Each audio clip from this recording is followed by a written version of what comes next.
Hey guys, how's it going?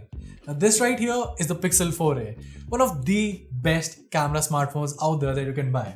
However, if you personally ask me, one of the phones that has impressed me with its camera performance in recent times has to be the Poco X3. Now I may not like the design here and the weight of this thing, and sure the phone comes with its own cons, but there's no argument that the camera system on the Poco X3 is really good. So I decided why not compare both the phones against one another and see if the Poco X3 can really match up the hype around the Pixel 4a. Spoiler alert, it can. This is one from Guiding Tech and you're watching my in-depth camera comparison of the Poco X3 with the Pixel 4a. Let's get started.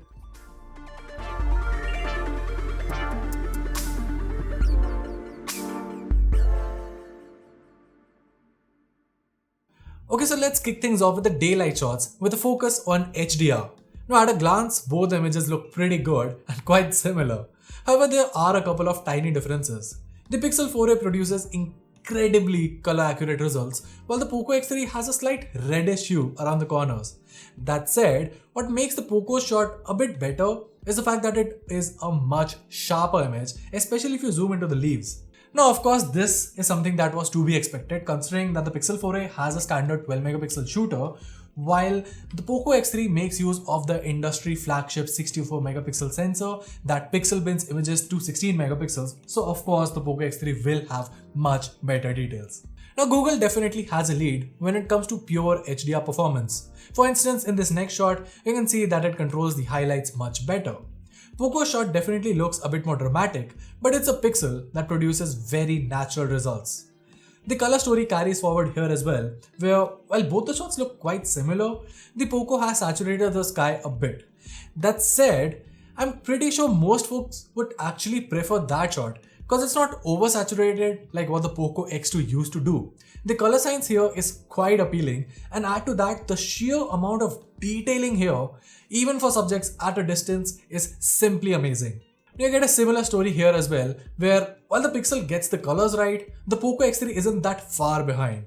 Also, so far you've seen the focus on the details on the subject, but another advantage that the Poco X3 has is with the details throughout the image. For instance, zoom into the top part of the image and you'll see just how massive of a lead the X3 has against the 4a in terms of pure details. Now moving on to human subject shots, the Pixel 4a clearly has the upper hand here. The images are sharper, detailed and have the same level of HDR that we saw previously. Now in comparison, Poco tends to soften the skin texture a bit and the background is blown away.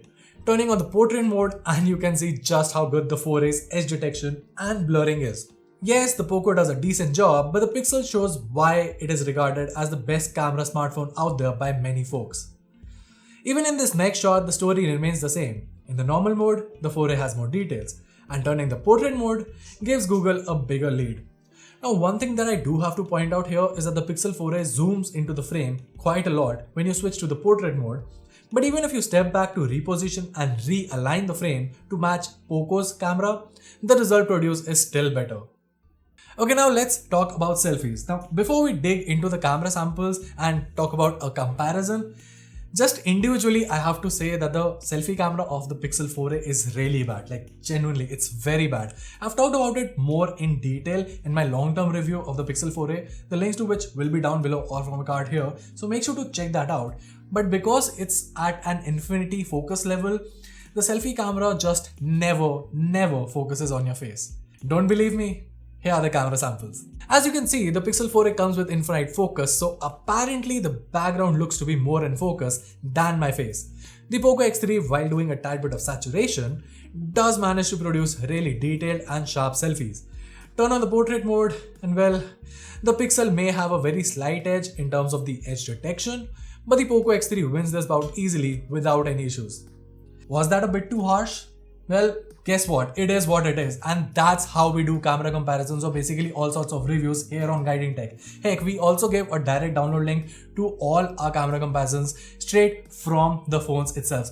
So you can download all the images for yourself, do a camera analysis of your own and sound off in the comments below whether you agree with me or you have a point of your own, and we would love to have a chat with you guys in the comments below. So go ahead, download them and check them out for yourself if you want to.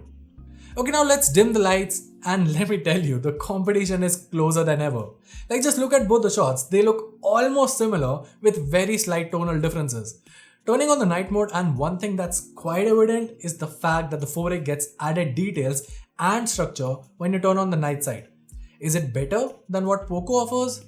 That would be a close call, at least in this scenario of a landscape.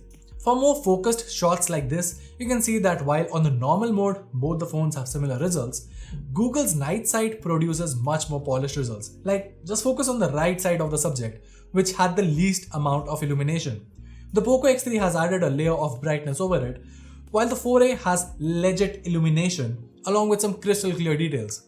Like seriously, when it comes to low light performance, the Pixel 4a is hands down the much better choice here.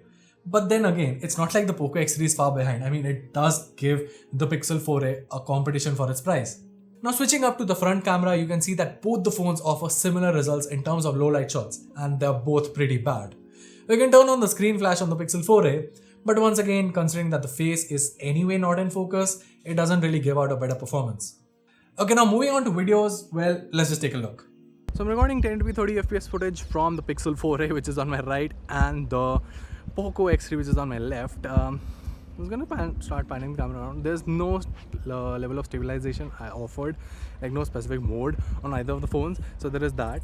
But even then, the video looks decently stable with the EIS on offer that is enabled by default on both the phones.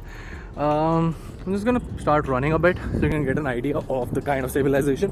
I think the Poco is doing a better job considering the fact that it is also on my left hand. But yeah, I mean, a lot of differencing factors here. One thing that I want to highlight here is the HDR in terms of videos. Okay, this would be a good shot of the plane flying. Lucky shot, I would say. But anyway, yeah. So if you take a look at the level of HDR, I think the building is slightly better illuminated on the Poco X3. Actually, I'm not really sure here. I'll have to take a look at it on my desktop. But I think they both look pretty good. Alright, so I'm recording 1080p 30fps footage from the front camera with the Poco X3 on my left hand and the Pixel 4a, which is on my right hand. So as I'm walking around, there is a slight bit of sun coming in just at the right time. So I'm just gonna do a pan with the HDR, and okay, you should be getting some sort of HDR, yeah. As it turns out, both the phones. Okay, no, Poco is doing some sort of HDR here. Pixel, okay, finally gets some HDR here, but I mean it's way too aggressive and don't really like them. Also, I don't really like my look like this. I really hope my hair come back very fast. But at the same time, let's just focus on the videos for now. And from what I can tell you, both the phones are doing a great job. Poco has a bit more sharper and a more contrasty image, while Pixel is obviously producing more natural and more realistic colors. Although I think my skin looks a tad bit more peachy. Not reddish but peachy in the Pixel's video, but it's not bad. I mean, it's still closer to the real thing, so there's that. Once again, I'm going to pan the camera around so you can get an idea. Yeah, this is close to our studio. I'm not going to reveal the location, but yeah, anyway, that's about it. Okay, so where do we stand? Well, right off the bat, I have to say that personally, if I had to choose between both the phones, I usually carry, like I'm still carrying the Pixel 4a as my choice of a shooter device. Simply because the camera is quite reliable, it's consistent, but more importantly, the phone in itself is quite handy. So it becomes one of the most perfect point and shoot camera smartphones out there. That said, I mean, the camera results are great and the Pixel 4a clearly manages to live up to the hype. That is, if you kind of ignore the selfie camera here, because that's very poor. But here's the other side of it. If you're someone who's just interested in getting a good camera smartphone, like the Poco X3 is a clear recommendation. It's a very easy recommendation, especially for its price. It offers pretty much 90% of the experience that the Pixel 4a offers, and most of us can make up for the difference using manual post-processing. Even so, the Poco X3 also has 3 additional sensors, 2 of which are pointless for most users, but that ultra-wide sensor can come in really handy, and that is a feature that your 32,000 smartphone in the form of the Pixel 4a cannot do. So yeah, let's not underestimate that. Furthermore, the selfie camera on the Poco X3 is miles ahead of what the Pixel 4a offers. I mean, let's be frank, the selfie camera of the Pixel 4a is pretty bad, so the bar in itself wasn't that high to begin with. But even as an individual smartphone, the selfie camera on the Poco X3 is great. Add to that, if that wasn't all enough for you, the Poco X3 also has some of the best and the most stable Google camera ports out there. So you can easily get up to 95 or 96% of the performance offered by the Pixel 4a. It's not the most stable, but I mean, yeah, you can still get pretty reliable results from the Poco X3. Which kind of reminds me, would you be interested in seeing a Google camera comparison of the Poco X3 with the Pixel 4a? Let me know by shouting off in the comments below, and who knows, maybe I'll just work on that. And well, that was it. If you like this video, make sure to let us know by giving us a thumbs up and subscribing to our channel for more awesome tech content. Also, like I said previously, all our camera comparisons and reviews on this channel are unbiased and completely my analysis. And like I said, we always have a download link for all the images straight from the smartphones. So you can go ahead and download them and do an analysis of your own as well. Till then, this is Varun from Guiding Tech, and I'll see you in the next one.